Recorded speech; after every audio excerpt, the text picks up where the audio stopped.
Ya, itu yang akan saya bahas di Apa Kabar Indonesia malam ini. Apa yang kemudian membuat Partai Golkar dan juga PAN memutuskan untuk berkoalisi dengan Prabowo Subianto dan kira-kira siapa nanti bacawa presnya pemirsa. Di studio TV One sudah hadir Mas Nyarwi Ahmad di sini. Selamat malam, Assalamualaikum Mas. Waalaikumsalam, selamat malam Ya, Caca. kita telah tersambung juga dengan perwakilan dari Partai Golkar, Kang Aceh. Selamat malam, Assalamualaikum warahmatullahi wabarakatuh.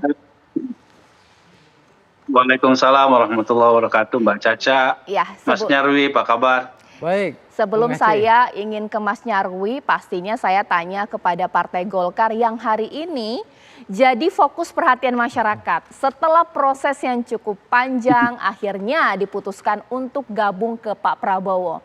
Ada apa sih? Apa alasannya? Apa magnet Pak Prabowo hingga akhirnya Partai Golkar memutuskan untuk mengusung? Seperti apa? Ya, pertama bahwa sebetulnya keputusan ini bukanlah keputusan yang tiba-tiba ya. Karena Pak Erlangga dengan Pak Prabowo telah intensif melakukan komunikasi politik, termasuk juga karena sama-sama sebagai anggota kabinet dari Presiden Jokowi, tentu dalam berbagai kesempatan beliau selalu berbicara soal politik dan tentu soal pemerintahan. Ya. Yang kedua, dari proses pembicaraan itu tentu banyak hal yang dibahas gitu. Apalagi memang kita tahu bahwa Pak Prabowo ini kan juga dulu pernah menjadi anggota Partai Golkar sebelum beliau membentuk Partai Gerindra ya. Dan sebagaimana kita tahu bahwa Pak Prabowo dulu kan juga pernah menjadi capres konvensi dari hasil konvensi Partai Golkar ya, di tahun 2004. Dan dari proses pembahasan itulah yang kemudian memang kita melabuhkan dukungan kepada Pak Prabowo. Tentu ada banyak alasan yang sifatnya argumentatif yang kita berikan dukungan terhadap Pak Prabowo. Tadi Pak Erlangga menyampaikan bahwa tantangan ke depan bagi Indonesia saya kira tidaklah mudah begitu ya. Dan dari proses yang telah berjalan hampir 1 tahun ini, misalnya dorongan untuk membuat arah koalisi besar di dalam pemerintahan pasca Presiden Jokowi harus dilakukan dengan cara bagaimana kita membentuk koalisi besar tersebut. Dan arah ke sana dapat kita saksikan dengan terbentuknya koalisi yang tadi pagi telah ditandatangani kerjasamanya gitu. Ini adalah sebagai langkah awal dari proses pembentukan koalisi besar tersebut, dan di mana calon presidennya adalah Bapak Prabowo Subianto. Nah, kami tadi mencatat ada beberapa tantangan ke depan yang tentu membutuhkan persatuan semua komponen politik di Indonesia dengan stabilitas pemerintahan yang kuat. Karena apa? Karena kita ingin bahwa Indonesia dalam 10 tahun ke depan itu berada di dalam apa yang kami sebut sebagai crossroad ya, berada di persimpangan jalan. Kita membutuhkan stabilitas pemerintahan, kita membutuhkan kemampuan akseleratif untuk pemulihan ekonomi, kita membutuhkan upaya kita untuk mendorong bagaimana bonus demografi bisa dimanfaatkan sedemikian rupa sehingga membawa Indonesia kepada negara dengan pendapatan keempat terbesar di dunia gitu. Ya. Nah, Kang Aceh? kami tentu Partai Golkar sebagaimana mandat yang diberikan oleh Pak Erlangga kepada Pak Erlangga untuk melakukan komunikasi dengan semua kekuatan partai politik, termasuk diantaranya dengan Pak Prabowo. Maka tadi telah diputuskan bahwa secara resmi kami melabuhkan dukungannya terhadap Pak Prabowo Subianto sebagai calon presiden di tahun 2024. Begitu Mbak Caca. Ditahan dulu Kang Aceh, jawabannya adem, diplomatis, tapi saya mau tahu analisis tajam dari Mas Nyarwi. Benarkah hanya dengan karena alasannya diplomatis tadi, atau mungkin hitung-hitungannya tepat, dealnya tepat, atau seperti apa Mas Nyarwi? Ya, saya kira begini, apa yang ditempuh ya oleh Golkar dengan berkoalisi dengan Koalisi Kebangkitan Indonesia Raya, Pak Prabowo, di sini Gerindra, dengan kemudian sebelumnya PKB gitu ya. Kalau dari sisi pertimbangan tren elektabilitas Pak Prabowo itu udah sangat tepat. Kan biasanya kan kalau orang berkoalisi atau partai berkoalisi kan tidak mau kalah ya. Pasti ada hitung-hitungan kalau dalam pemilu itu pasti ini potensial nih untuk menang kan gitu. Belum lagi kalau dilihat kayak tadi itu secara chemistry itu yang kedua ya, Pak Prabowo ini bukan orang baru lah ya di kalangan elit Golkar. Tadi disebutkan Kang Aceh ya, ikut konvensi Partai Golkar misalnya begitu gitu ya. Bahkan misalnya relasi-relasi dalam kerja pemerintahan di era Pak Jokowi, saya kira itu juga pengalaman bersama.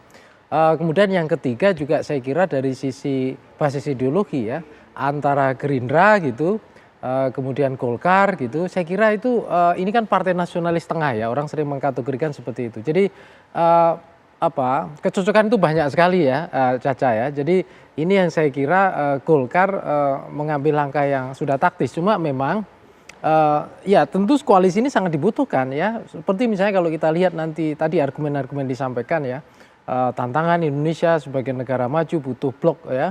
Tidak hanya untuk pemilu memenangkan, tetapi juga nantinya misalnya itu dibutuhkan untuk mengawal pemerintahan kalau sudah menang atau terpilih gitu.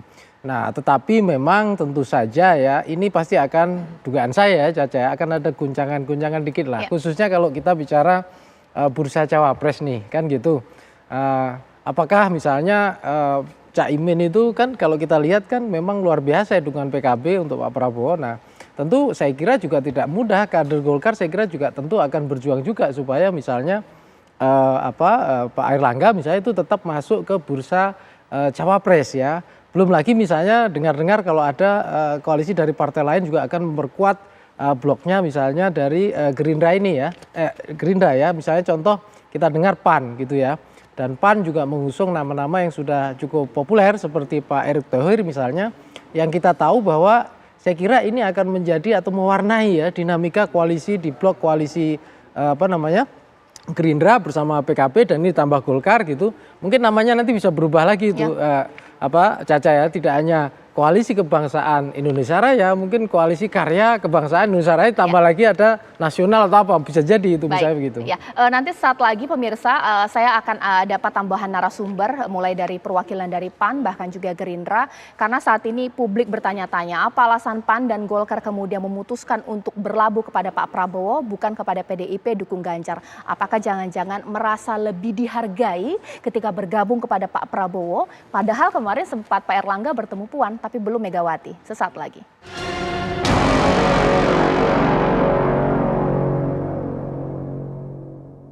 Dan pembicaraan tentang cawapres, kita sudah sepakat bahwa kita akan terus berdiskusi musyawarah untuk mencari calon yang terbaik yang bisa diterima oleh keempat partai ini. Ya, bahwa setelah bergabung tentunya kita akan menganggap bahwa semua partai yang sekarang dalam koalisi politik ini, kerjasama politik ini adalah sahabat, saudara yang satu bagian, satu tim. Kita akan selesaikan masalah itu sebagai satu tim. Yaitu pernyataan dari Prabowo Subianto. Sekarang saya sudah tersambung dengan dua perwakilan partai politik. Dari PAN ada Bang Yandri, dari Gerindra ada Bang Ariza. Sekarang saya mau sapa, selamat malam Bapak-Bapak. Assalamualaikum. Waalaikumsalam. Selamat malam Mbak Caca. Ya, kabar baik. Yandri, Mas Aceh. Saya mau tanya kepada PAN dulu Bang Yandri. Bang Yandri, sempat ada yang mengatakan masyarakat berpikir PAN trauma untuk dukung Pak Prabowo karena 2 kali kalah. Kenapa untuk 2024 kemudian menerapat lagi pada Pak Prabowo? Apa yang menjadi alasan keputusan ini, Bang Yandri? Ya memang 5 bulan terakhir ini PAN itu kan di antara 2 pasangan calon, ya, apakah Pak Prabowo atau Pak Ganjar. Dan pada akhirnya karena Rakernas sudah menyerahkan kepada Ketua Umum, kemarin Ketua Umum mengumpulkan pengurus-pengurus teras PAN di DPP PAN memutuskan bahwa kita bergabung dengan Pak Prabowo. Tentu alasan kita sangat rasional, dari sisi kedekatan, PAN sudah 2 kali mengusung Pak Prabowo. Dan insya Allah yang ketiga atau hat-trick PAN mendukung Pak Prabowo ini akan membuahkan hasil. Di mana sekarang elektabilitas Pak Prabowo itu sudah sangat bagus dan tentu juga PAN dengan Gerindra chemistry nyambung. Nah, oleh karena itu PAN alhamdulillah sudah mendapatkan keputusan pada hari ini, sudah mendeklarasikan tadi di gedung penyusunan naskah proklamasi, PAN bergabung kembali atau mengusung kembali dengan insya Allah dengan aku yakin bisa memenangkan Pak Prabowo di kontestasi Pilpres tahun 2024. Gitu Mbak Caca. Oke, sekarang saya ke Bang Ariza ya. Ini ibarat apa ya, sekali dayung langsung 2 pulau terlewati. Bang Ariza, apa yang sih dilakukan oleh Partai Golkar hingga akhirnya kemudian PAN dan Golkar memutuskan untuk merapat? Ya, ya Mbak Caca. Yang pertama tentu kami dari Partai Gerindra sangat senang, bersyukur, bahagia teman-teman lama Partai Golkar dan Partai PAN akhirnya memutuskan satu keputusan yang baik, tidak hanya bagi Partai PAN, Partai Golkar, Partai Gerindra, dan juga PKB yang sudah bergabung, tapi insya Allah ini keputusan yang baik bagi bangsa negara dan bagi seluruh rakyat Indonesia. Kedekatan kami dengan Partai Golkar sudah sejak lama, yang juga pernah mengusung Bapak Prabowo 2014, terlebih PAN, Mas Yandri, Bang Zul, dan teman-teman juga sudah 2 kali mengusung 2014, 2019. Insya Allah keputusan teman-teman Partai Golkar dan Partai PAN yang baru bergabung hari ini, insya Allah menjadi keputusan yang terbaik bagi seluruh masyarakat bangsa dan Indonesia. Insya Allah Bapak Prabowo akan dipilih oleh seluruh masyarakat Indonesia untuk menjadi Presiden ke-8 2024-2029. Itu yang menjadi harapan kita bersama. Mudah-mudahan juga memang kami punya chemistry yang baik dengan Partai Golkar, terlebih dengan Partai PAN yang selalu setia. Insya Allah komitmen dukungan yang istiqomah ini dari teman-teman akan membuahkan hasil bagi kepentingan bangsa, negara, dan seluruh rakyat Indonesia, Mbak Caca. Oke, Kang Aceh, soal chemistry ini, padahal kemarin itu Partai Golkar kan juga cukup mesra ya dengan PDIP, sudah bertemu dengan Mbak Puan, meskipun belum bertemu dengan Ibu Megawati. Apakah lebih merasa dihargai di Partai Kuning dibandingkan Partai Merah? Bagaimana kemudian? Ya, tentu ada berbagai macam pertimbangan ya. Terutama saya kira soal bagaimana kita membangun kenyamanan di dalam menyelesaikan berbagai agenda terkait dengan tantangan yang dihadapi oleh bangsa ke depan ya. Dan bagi kami ketika chemistry telah dibangun sangat mendalam dengan Pak Prabowo yang tadi saya sampaikan bahwa Pak Prabowo sebagai pemimpin yang lahir dari dari Golkar, ini menunjukkan bahwa memang tantangan yang dihadapi ke depan tentu memerlukan dukungan yang cukup kuat gitu. Tadi disebutkan kenapa kita bisa langsung memberikan dukungan 2 partai politik yang keduanya memiliki kursi di parlemen begitu. Itu kan menunjukkan bahwa memang kami merasa penting sekali untuk memastikan soal stabilitas pemerintahan ke depan begitu. Dan yang penting juga bahwa kami mempertimbangkan berbagai masukan-masukan juga secara internal di tubuh Partai Golkar ya. Dalam silaturahmi kemarin di Bali cukup banyak dukungan untuk mendorong bagaimana memastikan agar kita bisa berkoalisi bersama dengan Capres Pak Prabowo Subianto gitu ya. Itu semua tentu menjadi pertimbangan bagi kami gitu. Dan tentu dari apa yang disepakati dari kerjasama ini, saya kira memang masih banyak hal yang perlu didiskusikan ya.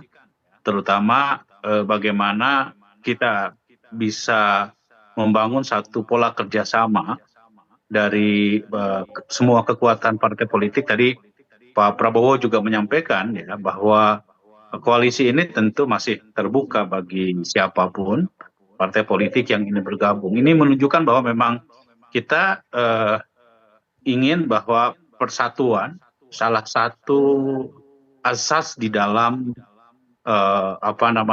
pemerintahan kita ke depan begitu ya. Baik. Sehingga menghadapi tantangan yang dihadapi oleh bangsa ini pasca pandemi, pemanfaatan secara maksimal bonus demografi, hingga bagaimana kita memastikan agar Indonesia menjadi kekuatan ekonomi high income country, itu betul-betul bisa diwujudkan dari adanya momentum 10 tahun ke depan Baik, Kang Aceh. yang sangat menentukan bagi majunya bangsa kita Baik, begitu. Kang Aceh. Ditahan dulu, mungkin Mas Nyarwi boleh ditanggapi, ternyata partai pemenang pun tidak menjadi magnet partai untuk berkoalisi. Apakah ini sosok Pak Prabowo juga cukup kuat merangkul dua partai ini, baik PAN maupun juga Golkar?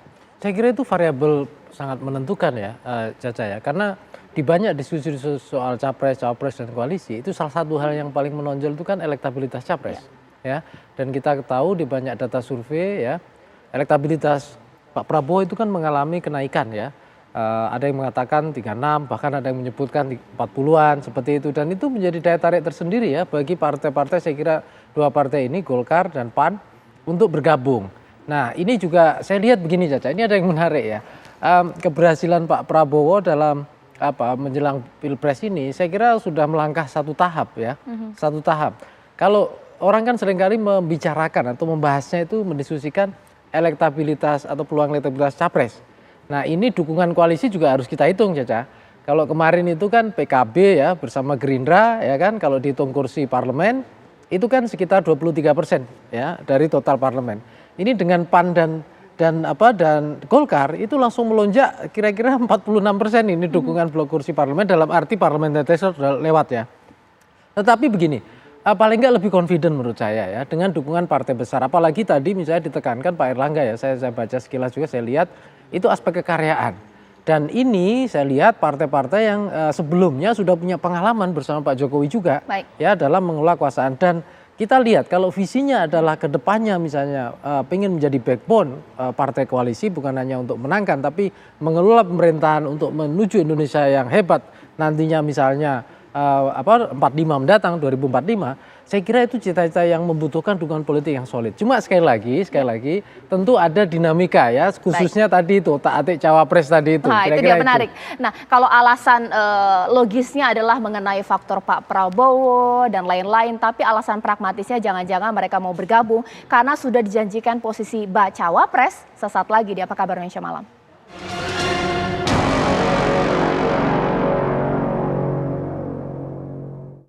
Ya, ada beberapa pihak mengatakan bergabungnya partai-partai ini karena mereka bisa jadi ingin mengajukan sosok bacawa pres. Pastinya kalau dari Partai Golkar, nama Erlangga Hartarto masih yang utama, bisa jadi ini akan disodorkan untuk Prabowo untuk mendampingi Prabowo, Pak Erlangga Hartarto. Selain itu dari PKB tentu saja Caimin. Bahkan ada yang mengatakan, pihak dari PKB sendiri mengatakan Caimin untuk menjadi bacawa pres menjadi sudah final. Kalau PAN seperti apa pemirsa, nama Erick Thohir saat ini juga digadang-gadang, meskipun Erick Thohir juga digadang-gadang juga merapat kepada Ganjar ya, kita tidak tahu. Nah, kalaulah tidak mengambil salah satu dari partai tersebut, mungkin ada yang mengatakan yang paling ideal adalah Gibran, tapi kita tunggu dulu keputusan MK seperti apa. Langsung saja saya akan tanyakan kepada Golkar terlebih dahulu ya. Kalau dari Golkar sendiri bagaimana? Bergabung apa jangan-jangan karena memang sudah yakin bacawa presnya dari Partai Golkar, Pak Erlangga kah? Pak Ridwan Kamil kah? Seperti apa Kang Aceh? Iya, tentu saya sebagai kader Partai Golkar punya harapan dan keinginan bahwa Pak Erlangga Hartarto menjadi calon wakil presidennya Pak Prabowo Subianto gitu ya. Kenapa demikian? Karena seperti yang tadi disampaikan oleh Pak Erlangga bahwa tantangan ke depan tentu yang sekarang harus dititik beratkan adalah bagaimana kita memastikan agar akselerasi pemulihan ekonomi di tengah tantangan global dan geopolitik itu kita pastikan bisa dilakukan dengan pendekatan yang lebih yang dibutuhkan oleh bangsa ini. Ya. Nah karena itu dengan pengalaman yang dimiliki oleh Pak Erlangga Hartarto sebagai Menko Perekonomian, tentu penting untuk melanjutkan Baik. pemerintahan Presiden Jokowi agar sukses Oke, begitu. baik. Jadi saya kira tentu sebagai kader kami pengennya ya Pak Erlangga Hartarto. Oke, dari Golkar sodorin Erlangga. Kalau dari PAN seperti apa ini Bang Yandri? Yakinkah Erick Thohir atau jangan-jangan Pak Muhadjir seperti apa? Ya kita syukur alhamdulillah hari ini sudah sesuatu yang luar biasa, 4 partai bergabung, partai besar, tinggal memang kepentingan masing-masing partai ini kita dudukkan dalam satu forum, ya kita bersyukur ada Pak Erlangga, ada Caimin, ada Bang Erick Thohir, bahkan ada nama lain, itu artinya bangsa ini tidak kekurangan stok pemimpin. Nah saya yakin partai politik sudah terlatih Mbak Caca untuk mengatasi problem sesulit apapun sebelum berakhir masa pendaftaran ke KPU. Oleh karena itu, ke depan ini tentu PR kita bersama capres kita Pak Prabowo memastikan dinamisasi calon wakil presiden itu menjadi sesuatu yang sangat penting. Dan PAN meyakini keputusan yang akan diambil oleh partai koalisi besar ini, terutama Pak Prabowo, itu akan menentukan kemenangan. Nah, maka kami mengajukan nama Erick Thohir, ya, karena sampai sekarang beberapa lembaga survei itu nama Erick Thohir memuncaki survei untuk posisi calon wakil presiden. Tapi sekali lagi karena kami bergabung dengan banyak partai, ada sahabat baik saya Pak Aceh, ada Bang Ariza, ada Caimin dan semuanya, ya kita akan duduk dari hati ke hati bermusyawarah dengan baik. Yang penting kita menang. Nanti siapa yang bekerja untuk apa, di mana cara kerjanya, siapa yang jadi capres, apa capres sudah ada Pak Prabowo, siapa cawapres, itu saya kira PR ke depan yang harus kita tuntaskan lebih cepat lebih baik Pak Caca. Sehingga ada kesempatan yang banyak untuk kita mempadu-padankan komunikasi kepada masyarakat. Oke, Bang Ariza, ini semua partai tampaknya ingin dari partai mereka ini yang menjadi bacawa pres, atau mungkin deal solution atau win-win solution, ya udah nggak usah dari partai manapun, langsung saja Gibran, tapi tunggu MK dulu. Bagaimana, Bang Ariza? Yang pertama tentu sudah menjadi hal yang wajar bila tiap partai ingin mengusung kader terbaiknya ketua umum menjadi capres maupun cawapres. Terkait capres, alhamdulillah sudah selesai di gabungan partai koalisi ini Bapak Prabowo Subianto. Yang kedua terkait cawapres tentu menjadi kewenangan para pimpinan. Caimin yang diusul PKB, Erlangga diusulkan Golkar, Erick Thohir ke depan, itu suatu yang baik. 3 calon ini, di samping ada calon di luar partai pengusung yang 4 ini, ada Mas Gibran juga, saya kira itu satu solusi. Namun kami menyerahkan sepenuhnya kepada pimpinan partai, nanti akan berdiskusi, berdialog. Bapak Prabowo orang yang sangat bijaksana, sangat adil, mendengarkan semua aspirasi, tentu tidak hanya mendengarkan semua pendapat para ketua umum, tapi juga silakan semua elemen masyarakat terlibat aktif, memberikan masukan, saran, ormas-ormas, kelompok masyarakat, emak-emak sekalipun, milenial boleh terlibat aktif memberikan masukan melalui media, medsos dan sebagainya. Dan tentu para pemimpin-pemimpin partai ini saya yakin akan bijaksana. Pada akhirnya memang hanya satu yang dapat diputuskan untuk menjadi cawapres, mendampingi Bapak Prabowo, dan kami yakin siapapun nanti yang dipilih itulah yang terbaik atas diskusi, dialog di antara para pimpinan partai, yang tentu para pimpinan partai tidak hanya mendengarkan pendapat fungsionaris, pengurus, kader, simpatisan partai masing-masing, tapi pasti semua pimpinan partai ini akan mendengarkan aspirasi pendapat masyarakat luas di seluruh Indonesia, karena pada akhirnya tujuan kita tidak sekedar mengusung capres dan cawapres, tapi ada tujuan yang jauh ke depan, yaitu membangun Indonesia yang lebih maju, memakmurkan bangsa, dan mesejahterakan seluruh rakyat Indonesia. Tentu kita membutuhkan capres dan cawapres yang terbaik, yang akan diusung oleh para pimpinan. Nanti kita tunggu saja pada waktunya, insya Allah itulah nanti capres dan cawapres yang terbaik. Baik, Mas Nyarwi, yang mana yang paling memungkinkan untuk mendampingi Pak Prabowo? Atau jangan-jangan tidak dari partai koalisi, dari luar saja? Gibran mungkin? Saya kira kalau jawaban yang terdekat ya, itu tentu dari stok-stok tokoh-tokoh di masing-masing partai itu ya. Tadi kan sudah disampaikan, misalnya Bang Yandri menyebutkan Pak Erick Thohir gitu, Kang Aceh tadi Pak Erlangga, dan mungkin bahkan ada Bang Ridwan Kamil misalnya begitu. Saya kira ini ya keuntungan yang ketika Pak Prabowo sudah didukung dengan PAN dan Golkar, itu salah satu keuntungan Caca memiliki stok cawapres yang banyak ya. Dan ini saya kira potensi yang luar biasa. Belum dukungan dari partai-partai politik ya. Nah ini saya kira juga menjadi ini kan paling solid ya. Artinya sampai hari ini satu langkah kemajuan dari koalisi bloknya Pak Prabowo ini saya kira sudah sangat sudah lebih maju dibandingkan yang lain. Dan nanti tentu saja ya alternatif kedua kalau seandainya dugaan saya, kalau seandainya dari tokoh-tokoh ini tidak ketemu dari stok cawapres ini, mungkin alternatif yang lain asal memenuhi syarat kan gitu. Tetapi apapun itu, saya punya pendapat bahwa tidak mungkin tentu saja partai ini, koalisi partai ini itu memilih sosok capres-cawapres yang satu potensial kalah, artinya tidak menang. Itu pasti akan cari yang punya basis potensi dukungan publik atau pemilih yang besar. Yang kedua misalnya, itu tentu sesuai dengan visi misi partai ini ya. Misalnya ingin menjadikan Indonesia ini nanti akan menjadi negara maju, keluar dari income middle trap misalnya begitu. Bahkan secara ekonomi bisa menjadi top 5 atau top 4 atau top 3 dunia misalnya begitu. Nah ini juga akan dipertimbangkan kemampuan teknokratis, kemampuan manajerial, kemampuan merancang dan membawa negara ini ke depannya jauh lebih maju. Saya kira itu Caca sebentar. Oke, mungkin singkat saja dijawab dari PAN bahkan juga Golkar. Sekiranya koalisi ini akan sampai pendaftaran tidak? Apa jangan-jangan karena ini masih Agustus, masih ada beberapa bulan lagi, bubar tengah jalan lagi jangan-jangan. Kang Aceh dulu, singkat saja. Insya Allah nggak bubar, tambah kuat, dan kita kami meyakini ada partai lain yang akan mendukung Pak Prabowo. Kita konsisten dan tidak PAN dan partai-partai lain tergabung Baik. Pak Prabowo terlatih. Keputusan sudah waktu dekat akan diputuskan cawapres terbaik dan Pak Prabowo menang. Sampai berbarengan ini saking yakinnya bahwa ini koalisi tidak akan bubar. Iya. Chemistry-nya berasa ya. Tapi jangan hari ini aja. Kita tunggu nanti sampai pendaftaran. Terima kasih ini Bapak-bapak, bahkan juga Bang Ariza. Ini mungkin pintar-pintar lah Pak Prabowo untuk mengelola koalisi ini. Mas Nyarwi juga terima kasih atas masukannya. Bang Yandri, Kang Aceh. Sesaat lagi pemirsa, kita tunggu nanti bagaimana ini akan terjadi. Apakah masih akan dinamis atau memang ini sudah ajak, sudah pasti pemirsa. Dan saat lagi sejumlah informasi lainnya akan saya hadirkan untuk Anda. Kita akan lihat mengenai perlombaan 17-an pemirsa. Ini lucu-lucu, unik-unik sesaat lagi.